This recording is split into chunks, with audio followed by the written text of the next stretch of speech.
दोस्तों एक बार फिर से विवेक क्लासेस में आपका स्वागत है। मैं आज कंपटीशन लेवल की हिंदी आपके लिए प्रोवाइड कराने वाला हूं। दोस्तों इसको बहुत ही इन्जॉय के साथ पढ़िए, बहुत ही महत्वपूर्ण वीडियो होने वाली है। दोस्तों ये बातें बहुत ही कम पता पड़ती हैं, आपको पता चलेंगी दोस्तों, जो कि बहुत ही छोटी छोटी बातें हैं।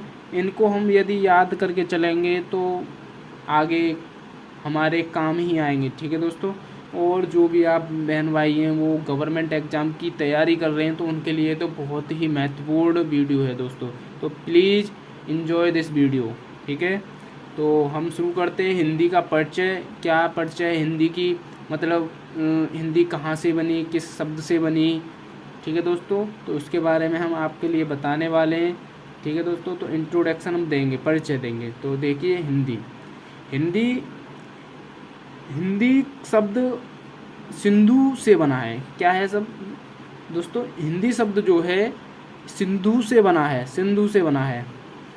अब सिंधु से बना है तो सिंधु कल में हिंदी प्लस ई, हिंद प्लस ई। तो हिंद प्लस ई का मतलब है बड़ी ई की मात्रा लगाई तो हिंदी हो गया। ठीक है, प्लस में हमने ई कर दिया तो हिंद प्लस ई। तो हिंदी शब्द का किससे हुआ है? सिंधु से। ठीक है, हिंदी शब्द का सबसे पहले संबोधन ईरानियों, मतलब हिंदी शब्द का जो भी संबोधन किया था वो ईरानियों के द्वारा किया गया था। हिंदी शब्द फारसी भाषा का है, मतलब जो भी है हिंदी शब्द जो है वो हमारा फारसी भाषा का है, मतलब ईरानियों ने इसका द्वारा संबोधन किया गया था हिंदी का। उसके बाद में हमारी भाषा। भाषा क्या कहती है कि भाषा शब्द का निर्माण संस्कृत भाषा के भाष्य धातु से हुआ है। मतलब जो भी है भाषा शब्द का निर्माण जो है संस्कृत भाषा के भाष्य धातु से हुआ है, जिसका अर्थ है बाजी की अव्यक्ति। ठीक है, तो बाणी की अव्यक्ति से हमारा क्या है? भाषा शब्द का निर्माण। जो भी कोई पूछ ले तो क्वेश्चन में पूछ ले तो भाषा शब्द का निर्माण किससे हुआ है? संस्कृत भाषा से। ठीक है, अब लिपि होती क्या है? लिपि या लेजन प्रणाली का अर्थ होता है किसी भी भाषा या लिखावट या लिखने का ढंग, लिपि कहलाती है। मतलब जो भी हमारी भाषा दी हुई है हमें, उसका जो भी हमारा लिखने का ढंग है और भाषा को बोलने लिखने का लिखावट का जो भी ढंग है उसे हम लिपि कहते हैं दोस्तों। ठीक है, अब आती है ब्राह्मी लिपि। ब्राह्मी लिपि में क्या है? भारत की सबसे प्राचीन लिपि है। जो भी भारत की सबसे प्राचीन लिपि है हमारी क्या है? ब्राह्मी लिपि है दोस्तों। अब जिससे कई लिपियों का उदय हुआ, जैसे देवनागरी लिपि, तिब्बती लिपि, कोरीभाई लिपि और आदि हो सकते हैं। ठीक है दोस्तों, अब जैसे भारत की प्रमुख लिपियों और उससे संबंधित भाषाएं, मतलब हम लिपियों में भाषाएं आ जाती हैं। तो देखिए हम लिपियों में और भाषाओं में देखो संबंध बताते हैं। एक साइड हमने लिखा लिपि और एक साइड लिखा संबंधित भाषाएं। ठीक है, यदि आप कॉपी किताब लेकर बैठे हैं तो प्लीज़ इसे लिखते चलें या स्क्रीनशॉट लेते चलें दोस्तों, बहुत ही महत्वपूर्ण नोट्स हैं दोस्तों। अब देखिए पहला है देवनागरी। देवनागरी का मतलब देवनागरी में आती है हिंदी आ जाएगी आपकी, उर्दू आ जाएगी, संस्कृत आती है, मराठी आती है, नेपाली आती है। ठीक है दोस्तों, अब सेकंड नंबर पे आती है ब्राह्मी लिपि। ब्राह्मी लिपि में आता है पाली, सेकंड है वैदिक संस्करण। ठीक है, अब जैसे ये हो गया दोस्तों। अब आती है गुरुमुखी लिपि। तो गुरुमुखी लिपि में पंजाबी आ जाती है दोस्तों। ठीक है दोस्तों, अब गुरुमुखी लिपि में क्या आ जाती है? पंजाबी। अब जैसे नंबर 3 है रोमन या लैटिन। रोमन या लैटिन में आ जाता है अंग्रेजी, फ्रेंच या जर्मनी। ठीक है दोस्तों, नंबर 4 में आ जाता है अरबी। अरबी में आती है अरबी, उर्दू, फारसी, कश्मीरी, डोगरी। ठीक है दोस्तों, अब आगे पढ़ते हैं हम वैदिक संस्कृत। अब वैदिक संस्कृत में हमें क्या है ये कि वैदिक संस्कृत को वेदों की भाषा कहा जाता है और देवताओं की भाषा भी कहा जाता है। वैदिक संस्कृत को हम क्या कहते हैं, वेदों की भाषा भी होती है एक, और ये देवताओं की भाषा भी कही जाती है वैदिक संस्कृति। ठीक है दोस्तों। अब सेकंड पे आती है संस्कृत। संस्कृत लौकिक संस्कृत कही जाती है दोस्तों। अब संस्कृत को और किस में कहते हैं, पाली में कहते हैं, और पाली को हम कहते हैं बौद्ध साहित्य में। ठीक है दोस्तों, पाली को हम कहते हैं बौद्ध साहित्य, और पाली और भी कहते हैं प्राकृतिक में आती है, तो प्राकृतिक में हम कहते हैं प्राकृतिक को जैन साहित्य में, और प्राकृतिक फिर और कही जाती है शोरसेनी अपभ्रंश। किस में कही जाती है, शोरसेनी अपभ्रंश। अब शोरसेनी अपभ्रंश को किस में कहा जाता है, अब हटट को हिंदी में कहा जाता है। अब हिंदी और शोरसेनी के बीच में क्या जाती है, जननी जनक। क्या आ जाते हैं, जननी और जनक। और फिर के बाद हिंदी और संस्कृत के बीच में क्या आती है, आदि जननी आदि जनक। तो ये दोनों क्या है, शोरसेनी के बीच के शब्द हैं, आदि जनक। अब हिंदी में कौन सी आती हैं, इसका हिंदी का प्राचीन हिंदी 1100 से 1400 ईस्वी तक चली। कहाँ तक चली समय सीमा, 1100 ईस्वी से इसका निर्माण हुआ था और 1400 ईस्वी तक रहा। मध्यकालीन हिंदी का 1400 से 1850 तक चला। अब आधुनिक हिंदी जो है हमारी, आधुनिक हिंदी 1850 से अब तक चल रही है। अब तक क्या है, हमारी आधुनिक हिंदी चल रही है दोस्तों। ठीक है दोस्तों, एक बार फिर से, वैदिक संस्कृत वेदों की भाषा है, देवताओं की भी भाषा है। वैदिक को हम संस्कृत भाषा, जो कि संस्कृत को लौकिक संस्कृत भी कहा जाता है। संस्कृत पाली वो साहित्य में कहा जाता है। प्राकृतिक में जैन साहित्य को कहा जाता है। शोरसेनी को अपभ्रंश में कहा जाता है, और आवहट को हिंदी में कहा जाता है। और हिंदी को शोरसेनी में जननी या जनक कहा जाता है। हिंदी को संस्कृत में आदि जननी या आदि जनक कहा जाता है। हिंदी की तीन मतलब ईस्वी कहाँ से प्राचीन हिंदी 1100 ईस्वी से 1400 ईस्वी तक चली थी। मध्यकालीन हिंदी 1400 ईस्वी से 1500 ईस्वी तक चली, और आधुनिक हिंदी जो वह चली है आपकी वो 1850 से अब तक चल रही है। ठीक है दोस्तों, आगे बढ़ते हैं। अब जैसे हम कुछ क्वेश्चन आपके लिए प्रोवाइड कराने वाले हैं जो कि महत्वपूर्ण है। देखिए, जैसे क्वेश्चन लेते हैं हम पहला, वह स्त्री अपराधी है, तो क्या है होगा इसमें, अपराधी। ठीक है, अपराधी बोल रहे हैं। तो बाजार में साप्ताहिक अवकाश सोमवार को रहता है, तो इसमें क्या है, साप्ताहिक अवकाश। ठीक है दोस्तों, मतलब 7 दिन का अवकाश रहता है साप्ताहिक। लड्डू और लस्सी पीकर हमने यात्रा की, तो किस में आ रही है, लड्डू खाकर में आ रही है, खाकर। ठीक है, खाकर ही तो कि नहीं, तो यहाँ क्या है, खाकर। तितली के पास सुंदर पंख होते हैं, क्या है इसमें, सुंदर। इसमें क्या बोल रहा है वो, सुंदर। गत रविवार को हम मुंबई जाएंगे, तो कहाँ है, विगत। दोनों चोटियों में कौन सी उच्चतम है, जो उच्चतर।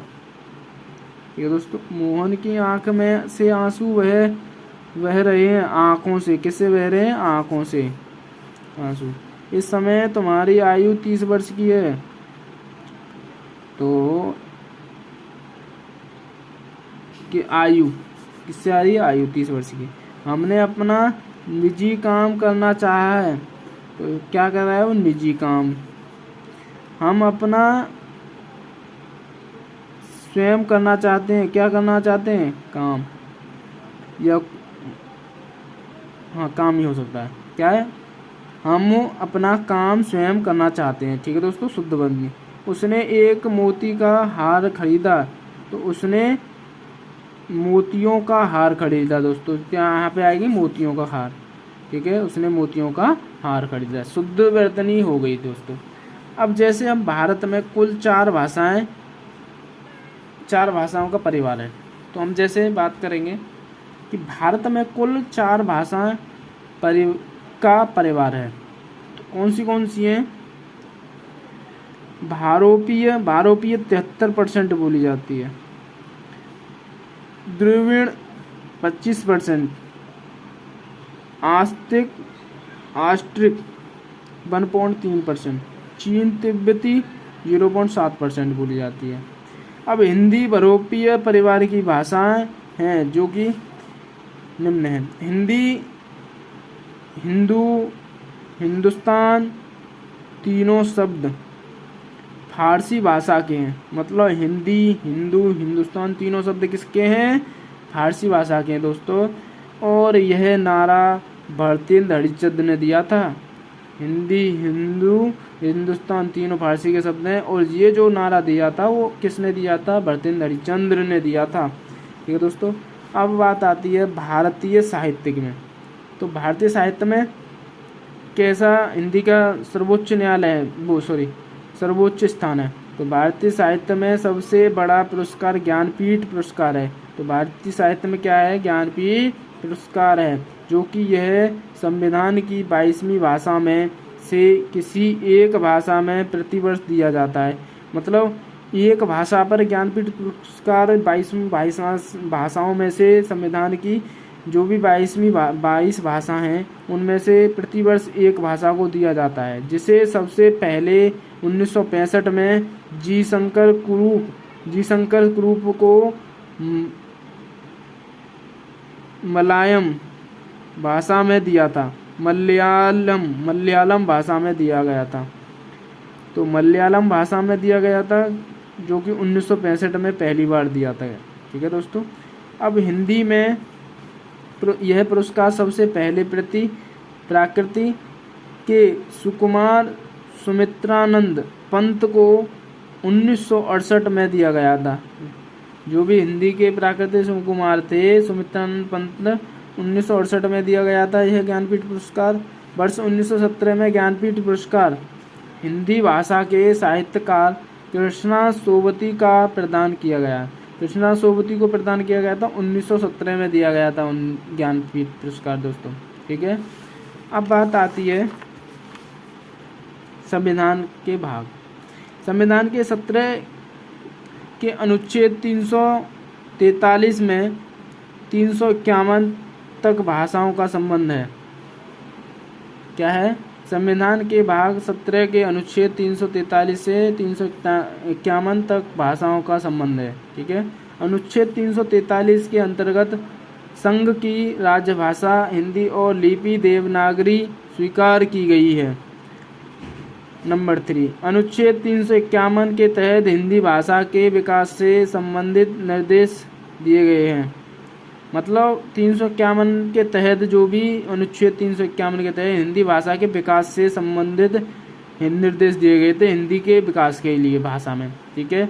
अब बात आती है अनुच्छेद 350 के अंतर्गत प्राथमिक स्तर पर मातृभाषा को बढ़ावा देने का जोर दिया गया था। मतलब 350 में। अब बात आती है संविधान की 8वीं अनुसूची में 22 भाषाओं का उल्लेख, जबकि मूल संविधान में 14 भाषाएं थी। मूल संविधान में 14 भाषाएं थी। मतलब संविधान की 8वीं सूची में 22 भाषा थी। ठीक है दोस्तों। अब नंबर 5, राजभाषा आयोग का गठन अनुच्छेद 344 की उपधारा 1 के अनुसार राष्ट्रपति के आदेश से राजभाषा आयोग का गठन किया गया, जिसे बीजी खेर ने अध्यक्ष प्रदान किया 7 जून 1955 में। तो खेर ने अध्यक्ष प्रदान किया था 7 जून 1955 में। विश्व हिंदी सम्मेलन कब हुआ था? हिंदी को विश्व की भाषा बनाने के लिए तथा यूएनओ में 7वीं भाषा का दर्जा प्रदान करने के लिए तत्कालीन प्रधानमंत्री के द्वारा इंदिरा गांधी के द्वारा विश्व हिंदी सम्मेलन प्रारंभ किया। इस श्रृंखला का पहला सम्मेलन 10 जनवरी 1975 को नागपुर महाराष्ट्र में संपन्न किया गया था। मतलब प्रधानमंत्री जो भी इंदिरा गांधी थी यूएनओ में, उन्होंने हिंदी विश्व भाषा बनाने के लिए दर्जा प्रदान किया था। अब बात आती है 10वीं विश्व हिंदी सम्मेलन सितंबर 2015 में भोपाल मध्य प्रदेश में संपन्न हुआ। अगला 11वां विश्व हिंदी सम्मेलन 2018 में मॉरीशस में है। मतलब 2018 में जो भी हुआ था वो हुआ था 11वां विश्व हिंदी सम्मेलन 2018 में मॉरीशस में हुआ था। अब वर्णमाला। वर्णमाला क्या होती है? वर्णों का व्यवस्थित समूह वर्णमाला कहलाता है। भाषा की सबसे छोटी इकाई वर्ण कहलाती है। मतलब जो भी भाषा है हमारी उसकी वर्ण कहलाती है। ठीक है। जिसको बोलने में जितना समय वर्ण को बोलने में जितना समय लगता है उसे ध्वनि कहते हैं। ठीक है। वर्ण को जो भी जितना समय लगता है उसे हम क्या कहते हैं? ध्वनि कहते हैं। ध्वनि क्या होती है? ध्वनि उपवाक्य होता है, वर्ण वाक्य होता है, अक्षर पदबंध होता है। ठीक है। ध्वनि क्या है? उपवाक्य है और वर्ण वाक्य होता है, वाक्य बनता है। और अक्षर पदबंध है और शब्द ही होता है। तो जैसे हम विलोम शब्द लेते हैं, जैसे और वीडियो में लिए थे हमने पहले में, तो ऐसे हम यहाँ पे भी लेते हैं। तो विलोम शब्द हैं हमारे शब्द विलोम। तो ग्रस्त का मतलब मुक्त, उन्मूलन का मतलब रोपण, मुख्य प्रधान का मतलब है गौण या सामान्य, कुसुम का मतलब व्रज, अभिशाप का मतलब है आशीष वरदान, संधि का मतलब विग्रह या विच्छेद, समास का मतलब व्यास या विग्रह, उन्मुंज का मतलब है विमुख या विपरीत, विधि का मतलब निषेध और आगामी का मतलब है गत। ठीक है दोस्तों, आगे चलते हैं। अब जैसे हम शब्द के बारे में पढ़ेंगे। शब्द क्या होता है? शब्द हमारा जो भी अक्षरों के मेल से बनता है उसे हम शब्द कहते हैं। अब जैसे अक्षर वर्ण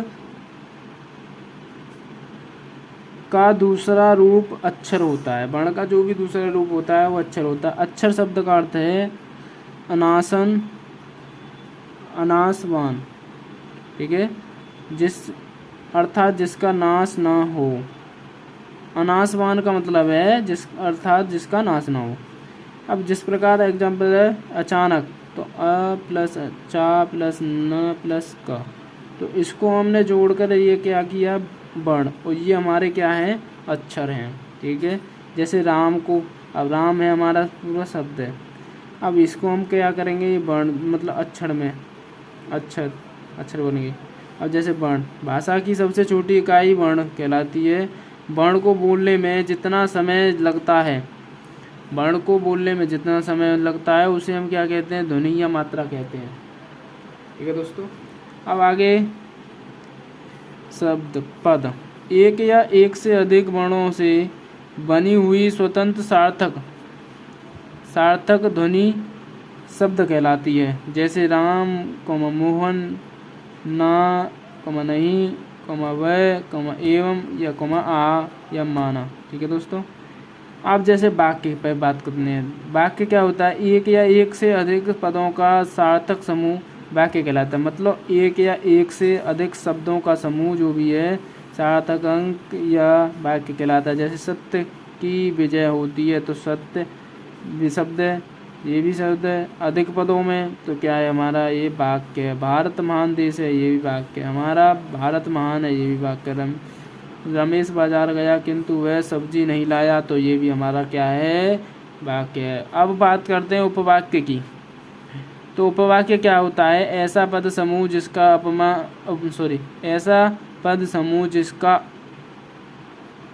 अपना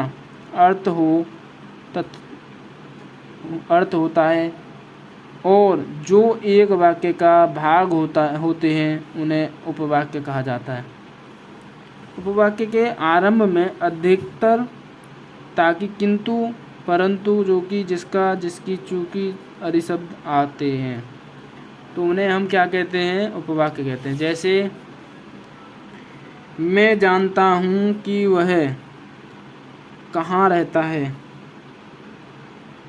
मैं जानता हूँ कि वह कहाँ रहता है। मैंने एक व्यक्ति को देखा जो कि बहुत मोटा है। ठीक है, तो ये हमारे क्या हैं, उपवाक्य हैं। पदबंध क्या है, पदबंध जब एक से अधिक पद मिलकर एक कई के रूप में कार्य करें तब उन्हें पदबंध कहते हैं। जैसे मुझे 4 किलो तो पिसी हुई मिर्च चाहिए, तो ये क्या है, पदबंध है। पदबंध जब एक से अधिक पद मिलकर एक इकाई के रूप में कार्य करें तब उन्हें पदबंध कहते हैं, एक इकाई के रूप में करना है। ठीक है, और जैसे भाग्य की मारी तुम अब कहाँ जाओगी, तो जाओगी, कहाँ जाओगी, तो ये हमारा क्या है, पदबंध है। अब दीवार के पीछे खड़ा पेड़ गिर गया, पेड़ गिर गया यार,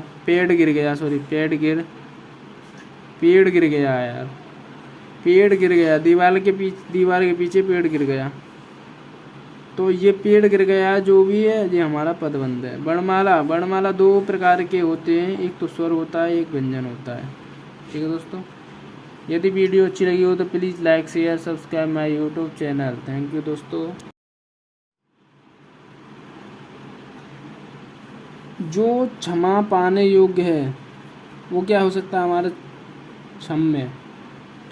भूत भविष्य वर्तमान को देखने वाला क्या होता है, त्रिकालदर्शी।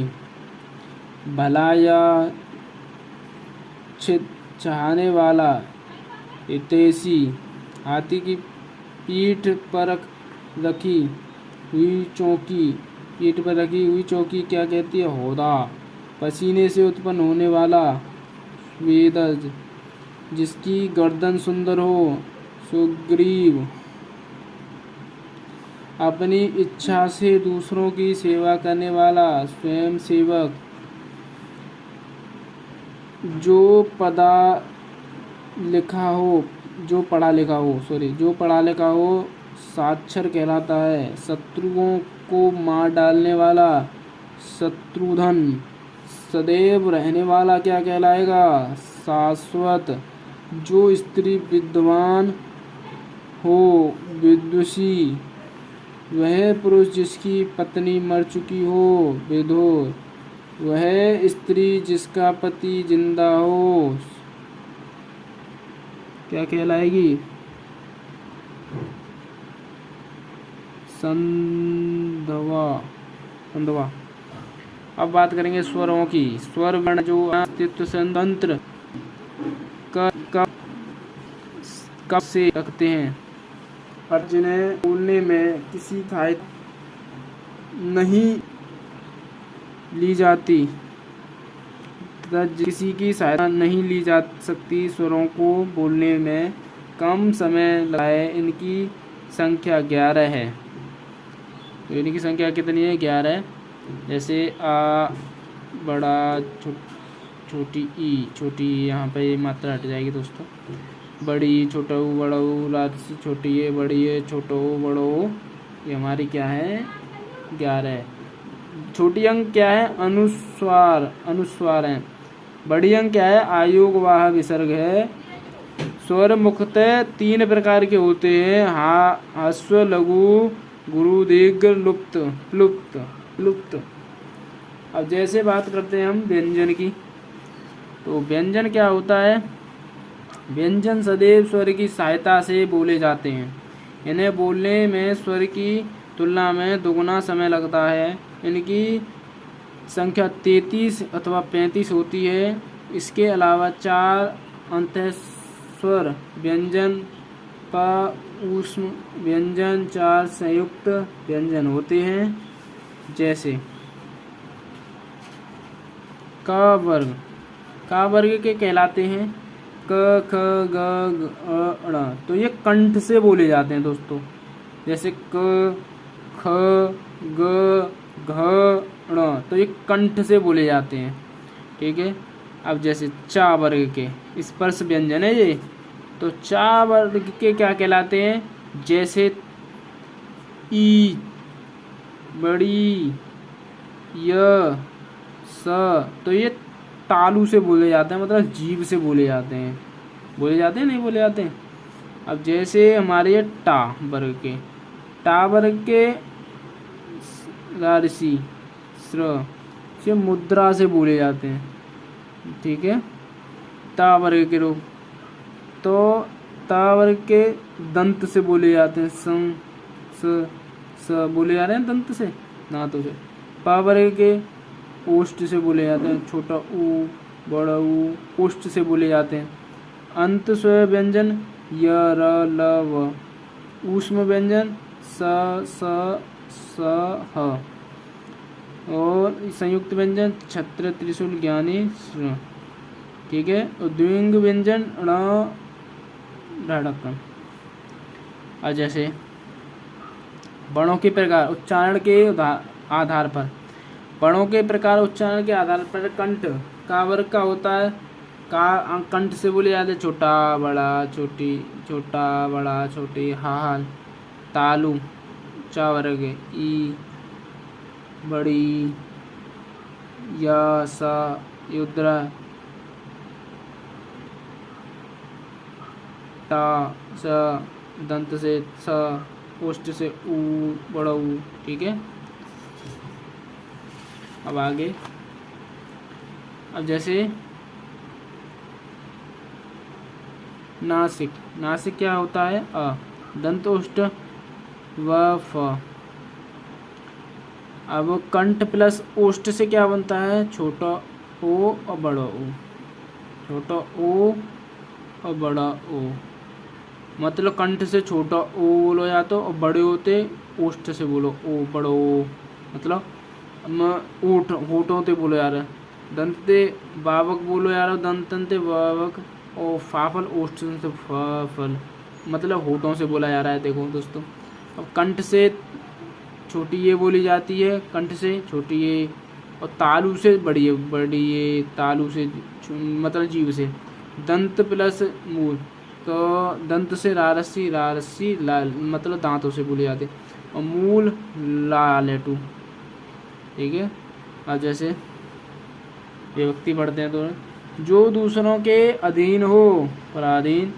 मध्यरात्रि के क्या कहा जाता है? मध्यरात्रि का क्या कहा जाता है? तो प्रदोष। अब है जो प्रमाण के द्वारा सिद्ध किया जा सके, प्रमेय। बहुत सी भाषाओं को बोलने वाला, बहुभाषा। बहुत सी भाषाओं को जानने वाला, बहुभाषाविद। दोपहर के बाद का समय अपराह्न, दोपहर से पूर्ण का समय पूर्वाह्न। ग्रंथ के वे बचे हुए अंश जो बाद में जोड़े गए हों, परिष्ठ। ऐसा शासक जिसके प्रतिनिधि जनता द्वारा चुने गए हों, लोकतंत्र और प्रजातंत्र। किसी के निधन की वार्षिक तिथि, पूर्ण तिथि। घोष का अर्थ होता है स्वतंत्रताओं में कंपन या घर्षण होता है। इस आधार पर वर्ण दो प्रकार के होते हैं, अधोष, घोष, संघोष। जैसे अधोष का व्यंजन जिन ध्वनियों के उच्चारण में नहीं होता है, उन्हें अधोष वर्ण कहते हैं। जिन ध्वनियों के उच्चारण में नहीं होता है, उन्हें अधोष वर्ण कहते हैं। इसके अंतर्गत प्रत्येक वर्ग का पहला और दूसरा वर्ण एवं स। अब जैसे घोष और संघोष, जिन ध्वनियों के उच्चारण में स्वर तंत्रिकाओं में कंपन होता है, उन्हें घोष या संघोष व्यंजन कहते हैं। अब जैसे इसके अंतर्गत प्रत्येक वर्ग का तीसरा, चौथा, पांचवा वर्ण ह, सभी स्वर और य, र, ल, व आदि। प्राण, अर्थात हवा के आधार पर व्यंजनों को दो भागों में बांटा गया है, महाप्राण, अल्प प्राण। महाप्राण का मतलब है अल्प प्राण का मतलब है जिन वर्णों का उच्चारण करते समय मुख से की निकले वाली वायु की मात्रा कम अर्थात अल्प होती है, उन्हें अल्प प्राण कहते हैं। जैसे इसके अंतर्गत प्रत्येक वर्ण का फर्स्ट, सेकंड, फिफ्थ वर्ण और य, र, ल, लव अर्थात अंतर्गत व्यंजन आते हैं। महाप्राण का मतलब है जिन वर्णों का उच्चारण करते समय मुख से निकलने वाला वायु की मात्रा अधिक होती है, मतलब महाप्राण का वायु अधिक होती है, वो से महाप्राण, उन्हें महाप्राण कहते हैं। जैसे इसके अंतर्गत प्रत्येक वर्ग का दूसरा चौथा वर्ण आता है, जैसे स मतलब ज्यादा हवा की, स, ह ऊष्म व्यंजन।